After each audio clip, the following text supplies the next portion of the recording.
법무부인데요. 윤석열 정부 한동훈 첫 법무부 장관 취임이라는 주제에 준비를 해봤습니다. 정말 뜨거운 이슈였던 것 같아요. 윤석열 대통령이 어제 한동훈 법무부 장관 후보자에 대한 임명을 강행했는데요.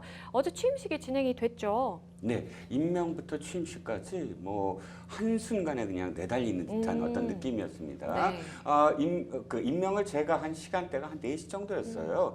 그 이후에 대통령이 재가를 하자마자 한동훈 법무부 장관은 현충원에 가서 참배를 하고 네. 그 즉시 과천에 있는 법무부 청사로 달려가서 취임식을 거행을 했습니다. 그러니까 네. 뭐 굉장히 빠듯하게 일정이 진행이 됐고요. 네. 취임식이 굉장히 뭐 화제가 계속 이어지고 있어요.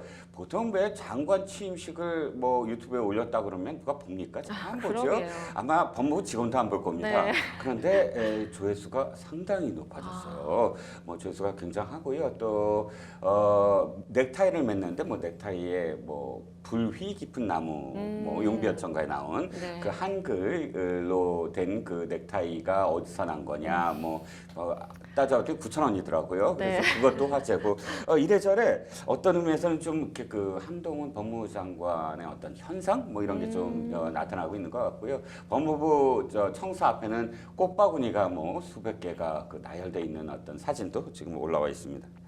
그만큼 한동훈 법무부 장관이 참 많은 사람들의 관심을 받고 있는 것 같은데요.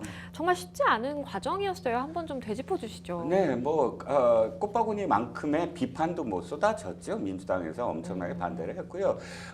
대통령이 내정한 날짜는 4월 13일이었습니다. 내정하기 직전에 민주당이 검수완박과 관련해서 법안을 4월달 내로 통과시키겠다. 취임식 전에 통과시키겠다라고 선언을 했고요. 마치 윤석열 대통령은 그 민주당의 검수완박 법안 통과 의지에 답이라도 하듯 한동훈 법무부 장관 내정을 했습니다. 거의 강대강 뭐 대결로 비춰졌고요. 청문회가 사실상 민주당이 청문회 할 것이냐 말 것이냐 피할지도 모른다. 워낙에 한동훈 법무부 장관이 논리적이고 하기 때문에 더 불리하지 않느냐 뭐 이런 이야기들이 계속 오고 갔는데 끝내 윤석열 대통령 취임식 5월 10일 하루 전날 5월 9일 날 청문회가 이루어졌습니다. 그런데 뜻밖에도 청문회에서 민주당 의원들이 법사위원들이 한동훈 법무부 장관 후보자의 여러 가지 의혹들을 이렇게 불거져내고 거기에 좀 더 결정적 한 방이 있기는커녕 외려 실수에 실수를 좀 거듭하는 모습이 되면서 분위기는 좀 역전된 어떤 느낌이 이어졌고요. 끝내 대통령은 재송부 요청 그러니까 16일이 지난 요청을 하고 16일이 지난 어제였지요. 17일 임명을 강행을 했습니다. 네, 한동훈 신임 장관 취임사를 통해서 시스템 안에서 항상 정의에 이르는 길을 찾아가야 한다라면서 굉장히 좀 포부를 밝히기도 했어요. 네, 그렇습니다. 한동훈 장관은 이제 그 법무부의 이름이 Ministry of Justice잖아요. 네. 그 정의라는 그런 그 명칭을 항상 잊지 말고 시스템 안에서 정의에 이르는 길을 찾아가야 한다라고 이야기를 하면서 두 가지를 이야기한 것 같아요. 하나는 뭐 제가 해석으로 말씀을 드리면 검수완박과 관련해서 거기에 그것에 대한 어떤 부당성을 강조를 하고 또 더불어서 검찰 인사를 바로잡는 것 이 두 네. 가지가 실질적으로 그 두 가지를 행하겠다라는 의지를 표명하면서 사실 뭐 그런 의지를 밝혔지만 전체적으로 그 내용은 민주당도 그렇게 막 타박할 어떤 그런 내용은 아니었어요. 굉장히 포괄적이고 보편적인 어떤 내용이었죠. 국민의 인권을 보호하는 따뜻한 법무행정을 하겠다. 그래서 자유민주주의와 시장 경제 질서 수호 및 국민의 안전하고 평화로운 삶을 누리도록 하겠다. 그러면서 그래도 오늘 그 조간신문에서 가장 제목으로 뽑은 건 할 일 제대로 하는 검찰을 두려워할 사람은 오직 범죄자뿐이다라는 그 취임사를 언론에서 가장 제목으로 많이 뽑았습니다. 그러게요. 사실 인사청문회 때도 그렇고 정의, 공정 굉장히 많이 언급을 좀 한 것 같은데 한동훈 장관의 첫 행보로 증권범죄합동수사단 부활을 또 선언을 하기도 했어요. 네, 뭐 1호 지시였지요. 이제 추미애 장관이 2020년 1월에 네. 이 폐지를 하면서 그렇죠. 이제 이게 부패 혼상이다. 그리고 범죄자들의 그런 범죄 경력을 이용해서 뭐 범죄를 잡는 거냐. 뭐 이런 뉘앙스의 어떤 발언을 하면서 증권범죄 합동수사단을 없앴습니다. 그런데 그게 한참 이제 비난이 많았어요. 왜냐하면 네. 당장 2020년 한 해만 하더라도 이런 그 자본시장법 위반에 의한 그런 범죄가 네. 전체적으로 2016년도 건수가 81건인데 반해서 2020년도에는 57건으로 줄어버린 거예요. 그러니까 약 한 30%가 줄어들었죠. 뭐 그리고 그것만이 아니라 5년간 이첩된 사건이 351건인데 사건 처리율을 보면 73%에 불과하다. 특히나 2020년 한 해, 그러니까 이 합수단이 없어진 이후에는 거의 뭐 굉장히 이 처리율이 떨어지는 어떤 상황. 여기에서 비난이 쏟아지자 네. 박범계 장관이 작년 8월에 부활을 했는데 어정쩡하게 부활을 했어요. 즉 그 검사가 이 수사를 못하게 하고 기소와 공소만 하고 그다음에 나머지는 이제 그 옛날 합수단에서처럼 금융이나 금감원의 전문가들과 함께 그 이 특별 수사 경찰이죠.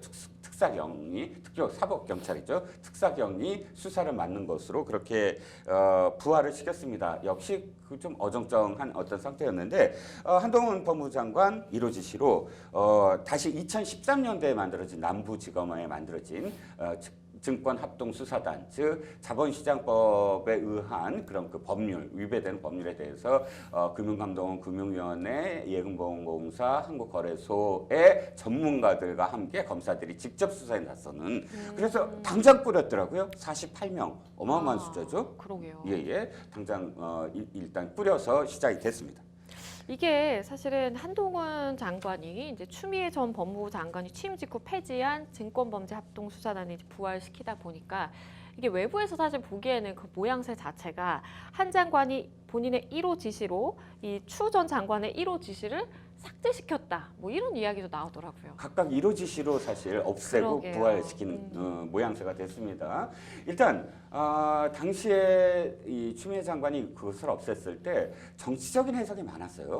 왜냐하면 당시에 가장 그 우려됐던 그리고 제대로 수사를 해야만 했던 사건이라고 얘기되는 게 라임하고 옵티머스거든요. 라임만 하더라도 뭐 몇 조, 그다음에 옵티머스도 몇백억이, 몇천억이 이 그 증발되고 거기에 따라서 어마어마한 사람들이 피해를 본 전형적인 폰지 사기와 관련된 사기 혐의였죠. 그런데 양쪽 다 현 정권 실세들이 연결돼 있다, 뭐 의혹이 있다 이런 이야기가 나오면서 추미애 장관이 현 정권 실세들이나 혹은 당시 여권 그러니까 지금 야당이 된 민주당의 실세들과 관련된 수사를 막기 위해서 이걸 없앤 게 아니냐, 뭐 이런 이야기가 굉장히 많았습니다.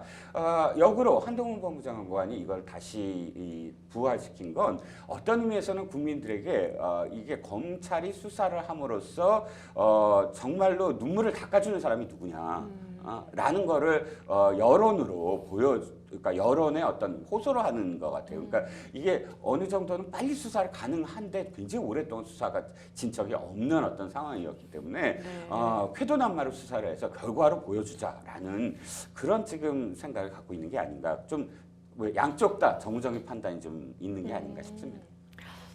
야당이 한동훈 장관과 정우영 복지부 장관 후보자의 지명 철회를 요구하고 있는 상황이었는데 이제 둘 가운데 한 후보자의 임명을 결국 이제 강행을 하다 보니까 사실은 민주당은 야당과의 소통과 협치를 내팽개친 막장 인사다라고 이렇게 굉장히 좀 강도 높은 비판을 하고 있는 상황이에요. 네, 야당은 그럴 수밖에 없겠죠. 왜냐하면 4월 13일 내정을 하자마자 한동훈은 안 된다라고 아예 처음부터 선을 그었고 그 다음에 끝내 계속 이 청문회 갖고 공방을 벌이다가 청문회 이후에도 한동훈 법무장관을 고리로 해서 한덕수 국무총리의 그 인준을 물밑 협상을 한다라는 이야기가 나올 정도로 어떤 의미에서는 다른 어떤 장관도 사실 이 취임 여부, 인준 여부, 취임 여부 상관없다. 한동훈만 안 된다. 뭐 그러니까요. 한동훈 아니면 된다. 거의 그 분위기였다라고도 이제 정가에서는 얘기를 할 정도로 한동훈 법무장관에 대해서는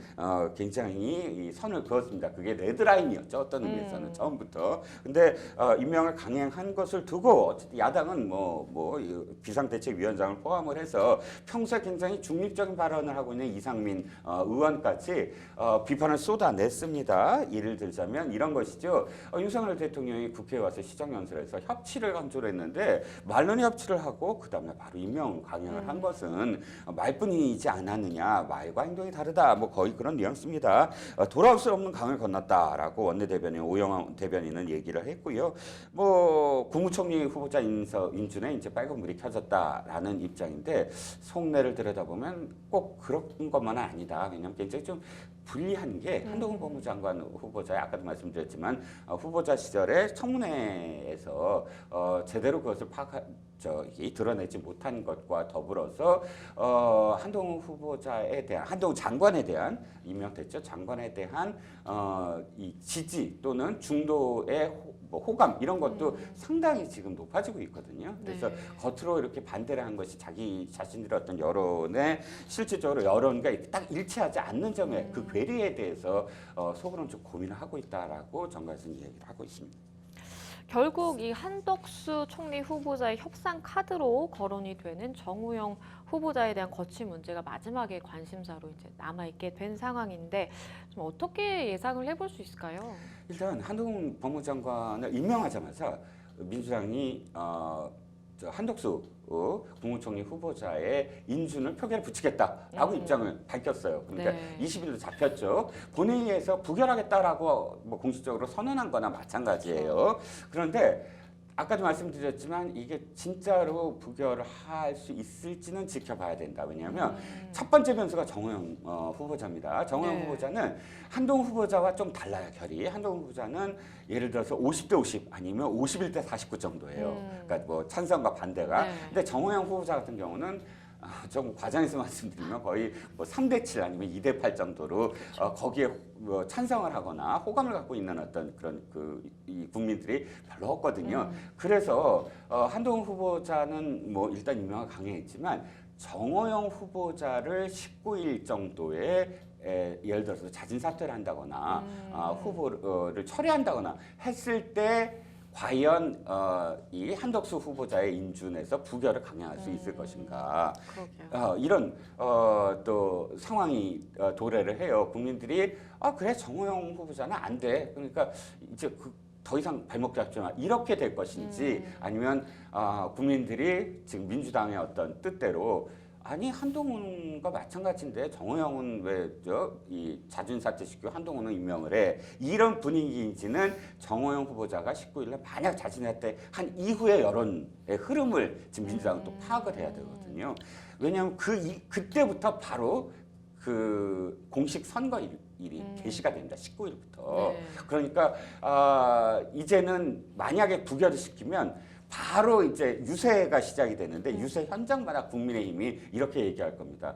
총리도 발목을 잡는 그 민주당을 심판해달라. 이렇게 지금 유세의 캐치프레이즈가 설정이 될 거거든요. 네. 그러니까 민주당도 아직은 고민하고 있다라고 지금 여겼습니다. 일단은 뭐 윤석열 정부의 첫 법무부 수장으로 임명된 한동훈 장관입니다. 사실 검수완박 논란을 거치면서 혼란에 빠진 검찰 조직을 추스러야 된다라는 이제 모종의 좀 책임을 짊어지게 된 것 같기도 해요. 네, 그렇습니다. 지금 한동훈 법무부 장관을 이렇게 임명 강행한 이유 중에 하나가 검수완박이라고들 지금 표현을 합니다. 왜냐하면 네. 검수완박 지금 이 통과된 법안에 의하면 실질적으로 수사를 할 수 있는 기간은 4개월밖에 없잖아요. 그러면 4개월 동안 예를 들어서 지금 전임 권력에 대한 어떤 여러 가지 수사들이 완결되지 못할 가능성도 있지 않겠습니까? 그리고 그리고 4개월만이 아니라 그 이후에도 검찰이 정말 수사권을 전부 박탈되는 게 옳으냐에 대한 검찰 존립의 문제도 있고요. 네. 그런데 문제는 이겁니다. 위헌 소송을 제기를 해야 될 때 제가 이 프로그램에서 계속 또 말씀을 드린 거지만 이 권한쟁의 심판이라는 것이 들여다보면 헌법재판소에 권한쟁의 심판을 할 때 국가기관끼리 혹은 국가기관과 지방자치단체 간에 또는 지방자치단체 간의 권한에 대한 어떤 그런 그 침해를 받았을 때 거기에 대해서 결정해달라라고 지금 요구를 하는 건데 요청을 하는 건데 검찰은 헌법에 명기된 기관이라고 볼 수 없다라고 해석을 하고 있거든요. 왜냐하면 지금 대통령이라든지 국회의원, 판사, 뭐 지금 이런 지금 말씀드린 기관은 헌법에 명기가 돼 있어요. 대통령 어떻게 선출하고 국회의원 어떻게 선출하고 뭐 이런 게 명시가 돼 있는데 검사만큼은 검찰청법에 의해서 돼 있거든요. 그러니까 법무부의 외청에 있기 때문에 그래서 검찰청이 지금 헌법소원이 아니죠. 권한쟁의 심판을 제기를 못한다라는 게 일반적인, 그러니까 당사자가 아니다. 당사자 부적격이라는 지금 일반적인 해석이 지금 내려져 있는 상태에서 법무부 장관이니까 법무부 장관은 국가기관이거든요. 그쵸. 그러니까 한동훈 법무부 장관이 스스로 이제 소송을 제기할 수 있다라는 그런 지금 해석이 나오기 때문에 한시라도 빨리 어쨌든 위헌 소송을 제기를 해서 이 문제에 대해서 다퉈보겠다라는 의지가 지금 담겨 있는 게 아니냐라고 해석을 하는 거죠. 네. 사실 검찰 인사 역시도 이른 시일 내에 이루어질 것이라는 이제 전망이 높은데 정권 교체 후에 첫 검찰 인사인 만큼 대대적인 좀 물갈이 인사가 되지 않을까라는 또 관측도 있더라고요. 네, 두 가지입니다. 하나는 변호사님도 아시다시피 이게 기수문화잖아요. 그쵸. 검찰이야말로. 근데 한동훈 법무부 장관이 27기예요. 네. 근데 지금 23기도 남아 계시잖아요. 그쵸. 남아 있죠 지금 검찰에. 그러다 보니까 그 윗기수들이 어떻게 할 거냐. 그리고 또 이제 지난번에 검사장 승진을 못한 뭐 25기, 26기도 좀 있는 것 같고요. 아니죠. 죄송합니다. 25기, 26기가 아니라 29기, 네. 29기 검사장 승진이 안 된 사람들도 있고 하다 보니까 대대적인 그런 지금 물갈이가 되는 게 아니냐. 23기, 24기들이 지금 자리를 좀 비워주기 위해서 사의를 표명하는 분들도 많아요. 구본진 법무연수원 부원장도 지금 사의를 표명을 했고요. 여기에다가 전임 정권에서 임명해서 굉장히 뭐 전임 정권 사람이다라고 뭐 일컬어지는 사람들도 지금 계속 사의를 표명하고 있습니다. 이정수 중앙지검장이 대표적이고요. 이러다 보니까 두 가지 요인, 즉 기수와 관련된 요인과 그 다음에 전임 정권에서 이 전임 정권 사람이다라고 일컬어지던 사람들의 사의 표명, 이 두 가지가 연달아서 좀 대대적인 물갈이가 이번에 이루어지지 않을까라고 이제 전망을 하는 거죠. 네, 전임 정권의 사람이다라고 일컬어지는 사람들 같은 경우에는 이제 사임을 하는 경우가 좀 있지만 사실 지난 정권에서 뭐 한직으로 물러났다라고 표현을 해야 될 것 같아요. 그랬던 윤석열 사단의 검사들이 승진 대상이 되거나 아니면 중요 수사 기획부서로 복귀할 것이다라는 또 전망도 있습니다. 지금 하마평에 오르내리고 있는 인물들 누구를 생각해 볼 수 있을까요? 일단 윤석열 검찰총장과 관련해서 대검에 있을 때 대검 참모들이거나 혹은 중앙지검장 시절에 왜 이 1, 2, 3차장 그쵸. 검사들 그리고 특검 시절에 함께했던 수사팀 이런 그런 검사들 중에 추미애 장관이 자기가 임명되자마자 좌천시키고 한직에 보냈던 사람들 위주로 지금 거론이 되고 있는 것 같아요. 이를테면 뭐 이두봉 인천지검장, 박찬호 광주지검장, 이현석 제주지검장이 검찰총장 후보로 거론이 되는데 이 중에서도 이현석 그 제주지검장은 대검 차장검사로도 또 오르내리고 있어요. 당시 이제 윤석열 검찰총장 시절에 기조부장. 기획조정부장, 대검 기조부장이었으니까 기조부장이 가장 그래도 그 정무적인 어떤 조언도 하고 여러 가지 어떤 상황 판단에 있어서 총장을 보좌하는 가장 지근에 있는 뭐 그런 그 역할이라고 하지 않습니까? 그렇기 때문에 아마도 주요 어떤 일을 지금 이현석 제주정장이 맡지 않을까라고 지금 예상을 하고 있고요. 그 외에 그러니까 그 빅3라고 하죠. 검사들의 뭐 꽃보직이죠. 그 아까 말씀드린 대검 차장검사 말고도 법무부 검찰국장이나 서울중앙지검장에는 신자영 서울고검 송무부장. 이 사람도 윤석열 특검 뭐 중앙지검 당시 특수 일부장도 맡았고 지금 한동훈 법무부 장관 청문 자문 뭐 특별팀장 자문단의 특별팀장도 맡았었고요. 서울중앙지검장으로는 뭐 송경호 수원 고검검사 3차장 검사 시절에 조국 수사를 담당해서 좌천당했던 뭐 송경호 검사 등 이렇게 주로 이제 아까도 말씀드렸지만 추미애 장관이 자신이 임명되자마자 이렇게 그 좌천시키거나 한직에 보냈던 그런 윤석열 사단이라고 불리는 사람들 위주로 지금 하마평에 계속 오르고 있습니다. 네. 검찰 안팎에서는 또 윤석열 사단이 대거 발탁되는 것에 대해서 조금 우려의 목소리도 좀 있는 것 같아요. 그렇습니다. 사실 윤석열 사단이라고 이름을 붙인 건 그 당시에 검찰 내부에서도 좀 반발이 있었거든요. 이를테면 특수통만 있는 게 아니라 특수보검사만 있는 것이 아니라 뭐 공공수사부, 이제 옛날에 공안팀이라고 그랬죠. 공안통이라고 했는데 그 공공수사부나 혹은 형사부나 이런 쪽에 그 검사들이 소외되는 거 아니냐. 특히나 그 전문적인 영역이라고 할 수 있는 공안팀에도 뭐 특수통이 임명된다든지 뭐 이런 그 상황들이 계속 이어지면서 윤석열 중앙지검장 또는 윤석열 검찰총장은 특수통만 자신의 어떤 사단으로 거느리고 다니면서 주요 보직에 끌고 다닌다. 이런 비난이 많았습니다. 그런데 이런 비난을 사실 등에 업고 사실상 추미애 장관이나 박범계 장관이 검찰개혁이라는 이름으로 인사를 단행을 해왔었거든요. 그건 충분히 검찰 내부에 그런 반발의 목소리가 있었다는 이야기고요. 그런데 검찰총장을 잘 알려진 대로 측근 중에 측근이라는 한동훈 법무부 장관을 임명한 이후에 검찰총장을 비롯해서 아까 말씀드린 빅3 비롯해서 모든 그런 주요 보직들을 특수통만으로 채운다 그러면 사실 비판이 또 이어지겠죠. 또 그러게요. 민주당의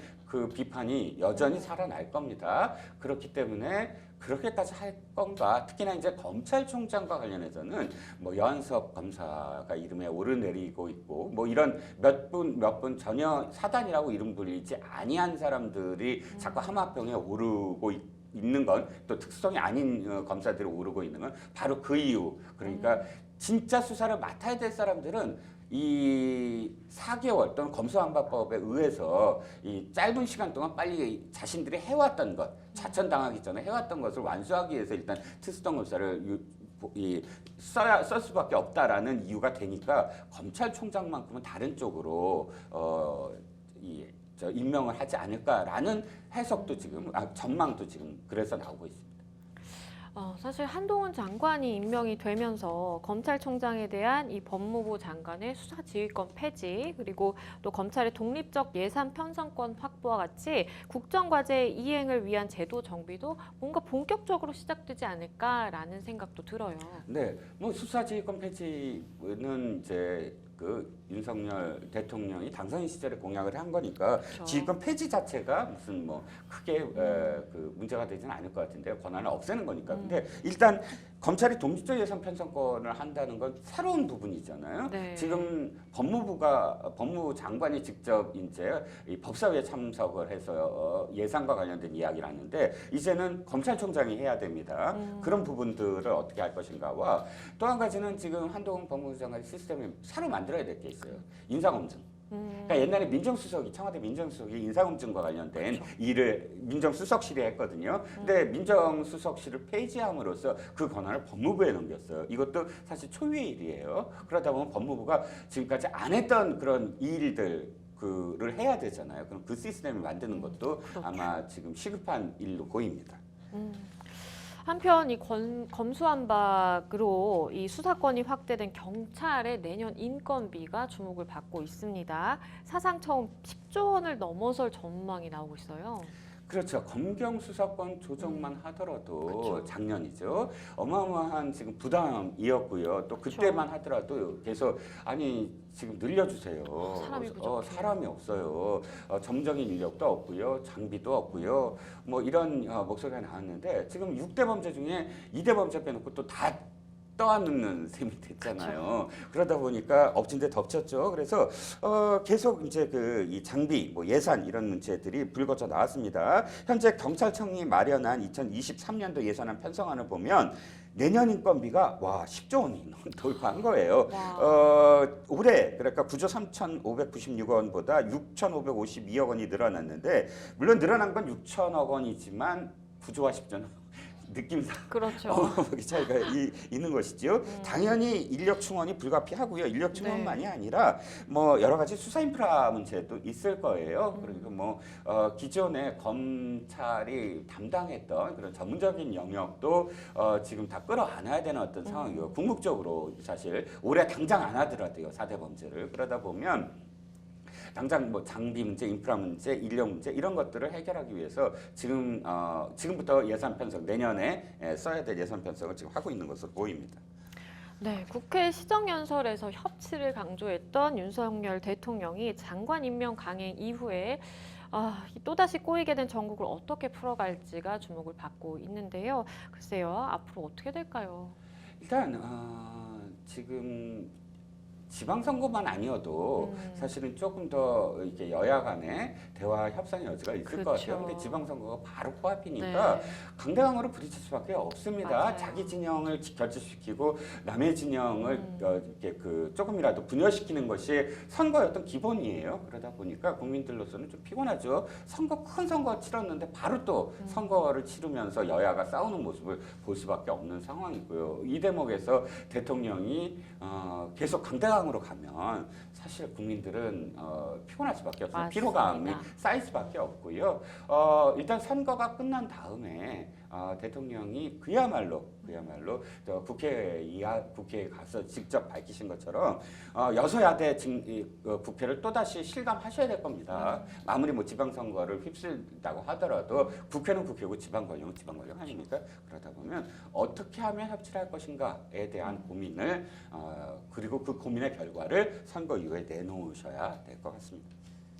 네, 지금까지 이렇게 주목을 받았던 법무부 장관 취임이 있었나라는 생각도 듭니다. 한동훈 법무부 장관 취임 관련된 이야기 짚어봤습니다.